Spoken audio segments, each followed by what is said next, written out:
ಸಂಗಮ ದೇವ ಹೇಳಿದವರು ಬಸವಣ್ಣ. ವೇದವನ್ನು ಓದಿದವರು ವೇದವನ್ನು ಓದಿದವರು ದೊಡ್ಡವರಾಗುವುದಿಲ್ಲ, ಜನರ ಜನರ ವೇದನೆಯನ್ನು ಅರಿತವರು ದೊಡ್ಡವರು ಆಗುತ್ತಾರೆ.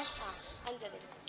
ಅಂಚದಿರು, ಅಳುಕದಿರು, ಕುಂದದಿರು, ಖುಷಿಯದಿರು.